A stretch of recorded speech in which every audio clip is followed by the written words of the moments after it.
Assalamualaikum warahmatullahi wabarakatuh. Halo semuanya, selamat datang di ISNU Podcast, sebuah program yang diinisiasi oleh pimpinan cabang ISNU Kota Kediri.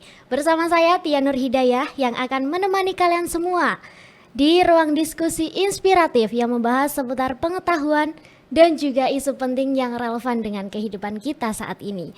Nah, kita kali ini mengangkat tema yang nggak jauh dari kehidupan kita, yaitu investasi halal untuk Gen Z. Nah, banyak yang bilang nih kalau Gen Z itu adalah generasi yang paling melek digital. Tapi kenyataannya Gen Z itu paling bingung nih milih instrumen investasi di tengah gempuran yang serba cepat seperti saat ini.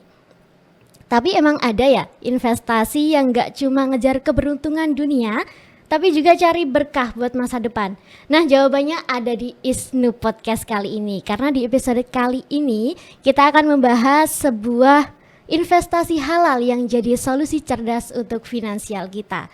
Nah, untuk itu sekarang kita sudah bersama dengan narasumber kita yang sangat luar biasa.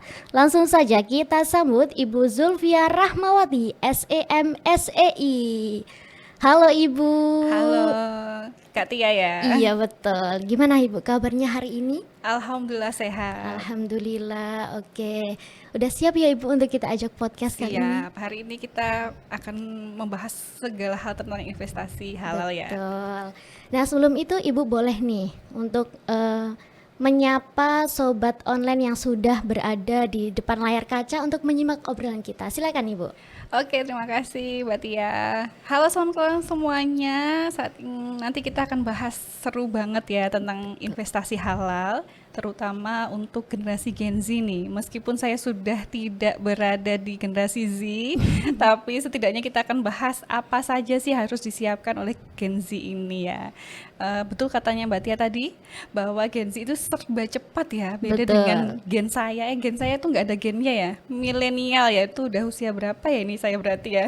Jauh berbeda zaman yang dihadapi oleh Gen Z dengan Gen milenial. Oke, nah Ibu nih ya, ngomong-ngomong tentang investasi halal nih Ibu, saya tuh sering sekali mendengar kata-kata financial freedom.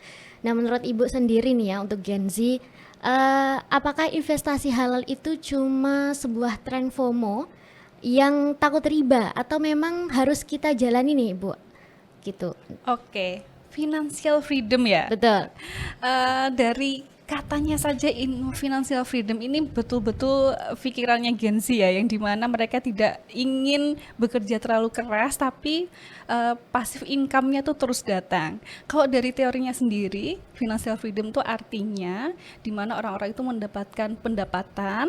Contohnya nih, dia memiliki rumah kemudian dibuat untuk kos-kosan, itu financial freedom. Ataupun dia sudah memiliki usaha yang berjalan lebih dari 1 kali periode akuntansi 1 tahun gitu ya, dia hanya memastikan, mengawasi, maka itu namanya financial freedom. Nah, apakah itu hanya FOMO saja? Saya rasa tidak ya, karena teman-teman Gen Z sekarang semuanya itu pun bisa dibuat usaha. Betul. Bahkan tadi yang sempat dikatakan sama Kak Tia, Gen Z ini sangat melek teknologi ya. Iya. Dulu zaman saya tuh ngedit tuh harus pakai Canva, aplikasi dan sebagainya gitu ya.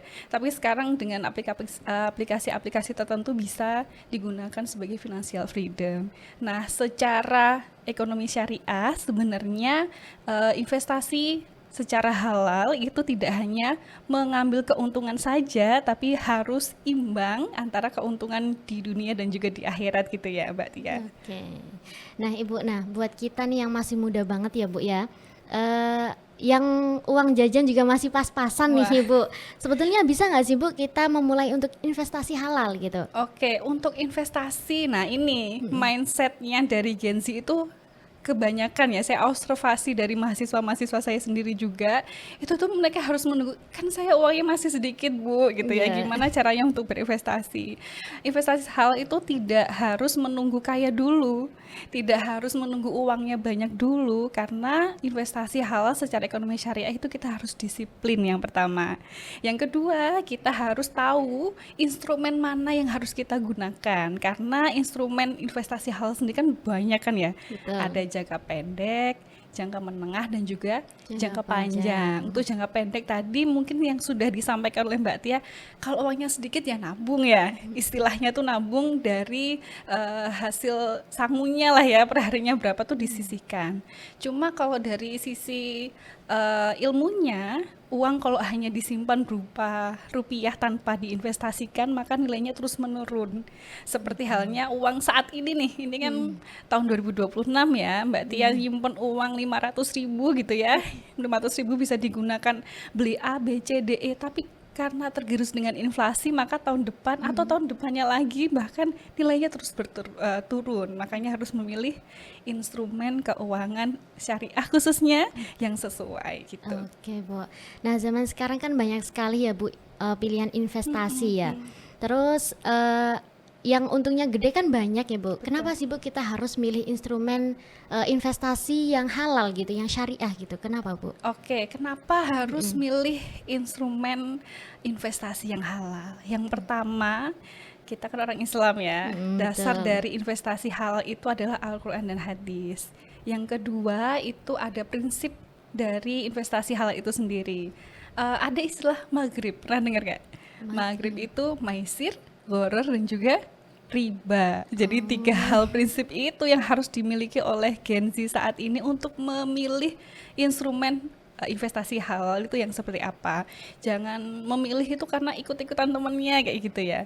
Mungkin bisa saya sebutkan dari investasi halal, instrumen untuk jangka pendeknya itu salah satunya reksadana. Pernah dengar nggak reksadana syariah? Kalau belum pernah melakukan investasi, maka dia memilih reksadana yang di situ akan dialokasikan ke beberapa perusahaan. Itu ada reksadana syariah. Kemudian ada juga emas ya, sekarang investasi emas. Kemudian ada kalau jangka panjang itu ada saham, ada sukuk dan sebagainya kayak gitu. Salah satu instrumen investasi halal. Oke, Bu. Nah, banyak nih, Bu, yang bingung dari teman-teman saya, termasuk saya juga nih, Bu. Apa sih, Bu, bedanya investasi halal sama investasi yang biasanya itu, Bu? Oke. Apa cuma beda namanya atau nama. gimana nih? Secara nama pasti beda ya. Satu. Yang kedua tadi sudah saya sampaikan bahwa dari dasarnya saja berbeda. Investasi yang non halal artinya adalah selalu memberikan iming-iming fee-based income atau pengembalian investasi itu sangat besar. Di area Kota Kediri itu pernah terjadi ya investasi yang abal-abal ya, di mana memberikan nilai investasi 1 juta maka akan kembali dalam 2 minggu langsung 2 juta. Itu kan secara ekonomi sangat tidak mungkin, dan itu pasti tidak sesuai dengan prinsip syariah tadi ya, yang maghrib tadi, maisir, Iya, gharar, dan juga betul. riba. Nah kalau investasi secara halal artinya secara syariah, investasi misalnya dia bekerja sama dengan satu orang dengan orang lainnya untuk membuka usaha. Nah, produknya di situ harus tersertifikasi kehalalannya. Jangan menjual produk-produk yang tidak sesuai dengan sertifikasi halal. Kan sekarang ada di SNE UMI ya, yang mengeluarkan sertifikat halal untuk produk-produk UMKM. Seperti itu, Mbak Tia. Oh, begitu, Bu. Oke. Nah, gimana sih, Bu, cara kita membedakan nih, Bu, aplikasi investasi yang halal dan juga yang biasa, supaya gimana kita tahu nih harus kita melangkah yang mana, yang biasa atau yang harus yang halal gitu, Bu? Oke. Saya tekankan lagi, wajib pakai investasi yang halal ya. Oke. Karena dilihat dari segi resiko. Kalau resiko investasi yang konvensional itu resikonya ditanggung sepenuhnya untuk nasabah. Kalau investasi halal itu berbagi resiko yang pertama. Yang kedua itu adalah sistem bagi hasilnya. Investasi berupa tabungan, tadi masih belajar misalnya dari menyisihkan uang tabungan sakunya dia setiap harinya gitu ditabung, maka dia harus memilih investasi halal berupa tabungan. Tabungan sekarang kan banyak akad yang digunakan ya. Salah satu akad yang paling mudah itu akad apa? Wadiah. Wadiah kan artinya titipan ya, titip. Oh iya, Bu. Namanya titip artinya dananya tidak akan berkurang. Artinya dia setiap harinya bisa dikasih uang. Berapa sih sekarang Mbak Tia uang sakunya per hari? Aduh, berapa ya, Bu Iya. ya? Ya segitulah, Oh Bu. iya, Ya. gila. Anggap saja 100.000 misalnya, Iya, oke. dikurangi beli bensin, makan dan sebagainya. Nah, Betul. sisanya itu ditabung kalau memang belum tahu kaitannya dengan investasi halal. Nah, ada juga tentang aplikasi nih. Betul. Nah, jangan sampai semua WhatsApp ketika di link dapat chat link gitu ya harus dibuka saat itu juga, enggak ya. Karena skimming, kemudian aplikasi judi online itu kan sangat Betul. meresahkan sekali ya. Sekali kita klik data kita langsung diambil. Nah, melalui podcast ini mudah-mudahan teman-teman yang mendengarkan bisa lebih teliti lagi aplikasi apa saja yang dibuka. Untuk aplikasi investasi sendiri, teman-teman itu perlu tahu bahwa kita ada Otoritas Jasa Keuangan. Nah, di sana kita bisa melihat apa saja investasi apa saja yang disahkan dan diawasi oleh DSN MUI atau DPS Dewan Pengawas Syariah. Jadi harus belajar dan harus teliti lagi dan bisa membedakan antara investasi halal dan juga yang biasa itu Oke. gitu Mbak Tia. Jadi kita sebagai anak muda harus betul-betul berhati-hati ya Bu Betul, ya. Kalau betul. mau investasi harus yang investasi betul-betul yang halal gitu ya. Betul. Supaya kita juga tidak terjerumus dalam riba atau Iya. yang lain-lain gitu ya Bu. Nah Bu, tadi kan Bu Vivi pernah menyinggung yang investasi ke saham atau ke emas. Nah, menurut Ibu nih ya, untuk saya dan juga untuk teman-teman online nih yang lagi nonton, rekomendasi untuk anak muda investasi di mana nih Bu? Di emas, di saham, atau di bank syariah gitu Bu? Gimana Bu? Sedikit cerita ya Mbak Tia. Oke, boleh. Dulu ketika saya jadi mahasiswa, tahun berapa itu ya? 15 atau 20 tahun lalu mungkin ya, ketika S1, saya ingat betul salah satu dosen saya itu menyampaikan salah satu investasi yang paling aman dan juga rentang dengan resiko itu adalah emas. Karena lindung nilainya itu tinggi dibandingkan dengan menabung dengan uang. Contoh misal saat ini Mbak Tia tahu nggak nilai 1 rupiah berupa fisik ada nggak? 1 rupiah? Nggak ada. Nggak kalau ada uang ya. Bu, Minimal nggak berapa ada. sekarang? Sekarang 100 rupiah ada. 100 rupiah masih ada? 500 ya sekarang ya, Iya, minimal ya 500. jarang banget ya Bu kalau 100 rupiah Betul. ya. Nah, saya sarankan ke emas sih, karena di emas itu pertama lindung nilainya itu paling tinggi, yang kedua tingkat resikonya itu paling rendah, dan perlu digarisbawahi emas itu untuk jangka panjang ya. Betul. Karena saat ini itu saya lihat karena banyak hasil yang menjanjikan. Bulan ini misal beli 1 gram emas, kemudian 6 bulan lagi beli lagi, akhirnya banyak banget yang berpindah berinvestasi ke emas, akhirnya terjadi kelangkaan. Di bulan Maret kemarin sempat harga emas tertinggi ya, emas murni nih, emas Betul. murni itu sampai 3 juta gitu ya. 3.200.000-an ya Bu, Iya, sampai 3 juta. kaget Bu saya Betul. kemarin. Nah, kalau yang sudah berinvestasi lama, misal saya dari zamanku kuliah dulu 2007 2008 ya. Jauh ya Bu berarti. Jauh banget. Jadi saya sempat beli emas itu harga 1 gramnya masih 250.000. Masih Dan 200-an. masih saya simpan sampai saat ini. Nah, itu saya menyarankan emas karena kalau kita lihat dari kebutuhan kita ya saat ini, kebutuhan Gen Z ini kan melebihi kebutuhan Gen milenial ya. Kebutuhan untuk pendidikan, Betul. kebutuhan untuk gaya hidup, Betul. kebutuhan untuk kesehatan itu kan biayanya nggak murah ya. Kemudian Betul, Mbak. kebutuhan untuk rumah nanti kalau setelah menikah nih misal. Mbak Tia udah siap-siap menikah belum nih? Udah siap-siap sih. Oh, udah pemirsa. siap-siap ya. Pikirannya saja. Pikirannya saja. Kalau masalah uang sih belum ada ya Bu. Iya, betul-betul. Nah, mulai dari sekarang nih Betul. harus memilih investasi, yaitu tadi kalau investasi paling rendah resikonya dan untuk jangka panjang aman itu di emas. Di emas, Tapi tidak menutup kemungkinan ketika mencoba untuk saham ya, saham syariah ya. Karena saham syariah itu resikonya tinggi, tapi pengembaliannya juga tinggi.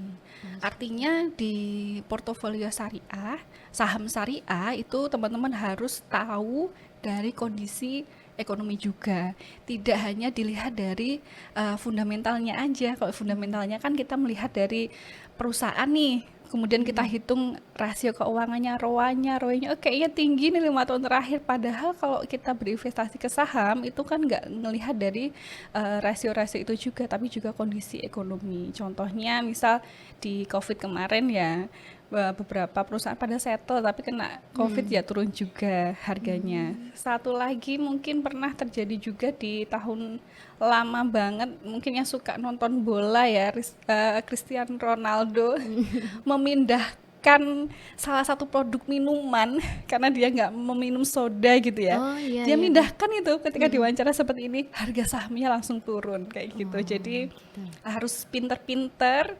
menganalisis kaitannya dengan kondisi ekonomi tadi dan juga rasio-rasio keuangan yang ada. Oke Bu.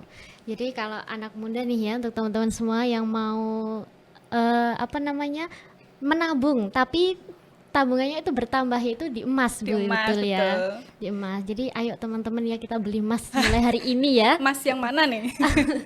Mas Mas betulan ya? Mas betulan Bu. Kalau yang mas-mas itu ya nanti Wah, itu dulu nanti deh. dulu, jangan. Fokus gitu. kuliah dulu ya. Betul. Terus nih Ibu, jujur nih ya, kalau investasi halal itu apakah hasilnya lebih sedikit daripada investasi biasa atau enggak gitu Bu? Atau enggak menutup kemungkinan investasi halal itu apa dapatnya sedikit gitu?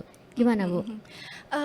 Pertanyaan itu saya rasa sama saja ya, karena investasi yang konvensional, kita sebutnya investasi konvensional, dibandingkan dengan investasi halal, secara fee based income atau pendapatan yang diterima itu sama.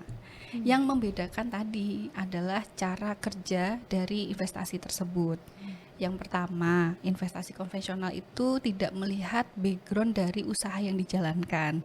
Misal, dua-duanya berinvestasi membuka toko nih. Sekarang lagi menjamur toko 25 jam ya. Oh, bukan ya, 24 jam ya misal. 24 jam Bu. Saya berpikir 25 jam. Ya, ini sekarang banyak menjamur ya. Oke. Nah, sama-sama buka nih di lokasi yang sama, misalnya di tempat A dan di tempat B. Tempat A menjual ada produk-produk yang tidak sesuai dengan syariah atau tidak halal, misal ada minuman keras kayak gitu. Yang satunya tidak menjual, tapi pendapatannya mereka sama karena kebutuhan dari masyarakat sendiri kan pasti memilih toko-toko yang buka 25 jam tadi, 24 jam Betul. tadi ya. Jadi sewaktu-waktu kalau dia perlu di tengah hari itu bisa langsung beli di sana. Secara kebutuhan iya. Tapi kalau kita lihat dari dasar hukumnya, karena kita Islam, kita Betul. harus ada prudensial. Di perbankan itu ada sistem prudensial atau kehati-hatian. Nah, dengan sistem prudensial ini kita harus mengamankan diri kita karena harta itu kan titipan ya. Betul. Dimana kok kita orang Islam itu yakin bahwa harta itu nanti akan dihisap. Kita gunakan untuk apa saja, salah satunya digunakan untuk investasi saja. Jangan sampai kita menaruh investasi yang tidak halal. Nah, pertanggung jawabnya nanti gimana nanti di akhirat ya, karena 1 sen uang yang kita titipkan itu akan dinilai apakah sesuai dengan hukum syariah atau tidak gitu. Oke, waduh. Nah, sekarang nih bukan anak muda lagi FOMO nih ya, Bu. Betul. FOMO kayak kripto atau koin-koin gitu. Nah, menurut pandangan agama nih, Bu ya. Gimana sih, Bu, agama menanggapi itu? Apakah itu sama saja dengan riba atau gimana nih, Bu? Oke, sebenarnya dari sisi ekonomi syariah, uang itu tidak boleh diperjualbelikan. Betul. Jangankan kripto ya, uang dolar lah ya. Hari ini aku mau beli dolar gitu ya, dengan asumsi atau aku ramal nanti di 2 bulan lagi nilai kursnya bakal naik, aku akan dapat selisih penjualan dari sana. Itu saja juga nggak boleh, karena kan uang yang diuangkan itu tidak diperkenankan. Nah, sesuatu hal yang gambling tadi dasarnya adalah maghrib tadi ya, maisir, gharar dan juga riba. Di kripto itu kan pasti ada ya maisir, gharar dan juga riba. Nah, itu tentunya lebih baik dihindari. Kalau ada sesuatu hal yang tidak pasti, ada keuntungan yang tidak pasti, kemudian ada sesuatu hal yang bisa merugikan, bahkan kita beli misal saat ini terus hilang, itu kan merugikan ya, itu Betul. sebaiknya dihindari. Oke, seperti itu ya Bu ya. Nah, kalau itu Bu, kalau investasi halal itu apakah bisa rugi ya Bu? Dan boleh dong Ibu ngasih motivasi untuk teman-teman yang sekarang sudah berinvestasi dan ketika rugi jadi tidak langsung mutus investasinya gitu. Silakan Ibu kasih motivasi teman-teman. Oke, terima kasih Kak Tia. Oke, investasi halal ya. Betul, Investasi halal investasi itu halal. secara keuntungan itu tidak hanya dilihat dari segi material. Karena investasi halal itu tidak hanya melulu soal uang dan juga harta. Investasi halal itu bisa diartikan sebagai investasi pendidikan, investasi kesehatan itu juga masuk ke dalam investasi halal. Halal, oke. Investasi pengembangan teknologi, investasi pemikiran kita itu juga merupakan investasi. Kalau kita fokusnya ke untung dan halal, yang sakit hati kita sendiri ya nanti Oke, ya. betul, betul. Jadi investasi halal itu intinya harus bermanfaat, terutama diri kita sendiri dulu, keluarga dan juga masyarakat. Tapi kalau memang ditemukan nanti ada Gen Z nih, Gen Z kan sedikit-sedikit melo gitu ya, mental Betul. illness-nya kena gitu ya. Baperan gitu. Baper, tapi kayak gitu nggak Mbak Tia? Aduh, enggak lah Enggak Bu, ya, enggak alhamdulillah lah ya, Bu, aman ya. enggak lah Bu. Jadi harus betul-betul disiapkan dirinya bahwa investasi halal itu untuk jangka panjang. Ketika terjadi kerugian seperti emas tadi di jangka pendek, maka dia harus siap bahwa investasi emas itu untuk jangka panjang, minimal 1 tahun atau 2 tahun ke depan. Jadi fokusnya adalah kebermanfaat dari investasi tersebut. Oke, waduh, banyak sekali ya ilmu yang saya dapatkan di sini Bu. Terakhir nih Bu, Oke. kasih motivasi dong Bu untuk teman-teman yang udah menyimak obrolan kita kali ini tentang bagaimana kita sebagai anak muda harus berinvestasi mulai hari ini, tapi dengan investasi yang halal pastinya gitu. Oke. Silahkan Ibu. Motivasi ya, ini Betul. harus termotivasi semua khususnya untuk Gen Z. Betul. Jangan menyerah, satu, yang kedua harus dipersiapkan mulai dari sekarang karena berinvestasi itu jangan menunggu waktu yang lama, harus dimulai dari sekarang. Tidak ada terlambat untuk berinvestasi halal. Betul, Masya Allah sekali Ibu. Banyak sekali Bu ilmu yang saya dapatkan di sini. Terima kasih untuk Ibu Vivi yang sudah memberikan banyak sekali ilmunya kepada kita semua. Saya jadi tertarik Bu, ingin beli emas Bu Oke, sekarang. boleh. Besok lah ya Bu saya Oh, beli iya. emas. Siapa tahu 5 tahun ke depan jadi puluhan juta Masya Allah, gitu. betul Langsung sekali. bisa bangun rumah gitu Oh, Bu luar saya. biasa ya. Rumah dan juga rumah tangga ya Rumah Mbak ya. tangga betul.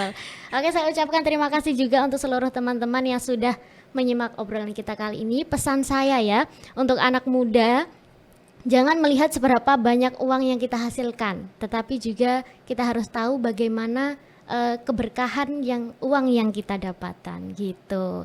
Stay smart and stay halal gitu ya Bu Betul ya. sekali. Oke teman-teman, terima kasih sudah menyimak obrolan kita kali ini. Saya Tia Nur Hidayah dan tim yang bertugas pamit undur diri. Wassalamualaikum warahmatullahi wabarakatuh. See you. Terima kasih Bu Iya, Vivi. sama-sama Mbak Tia.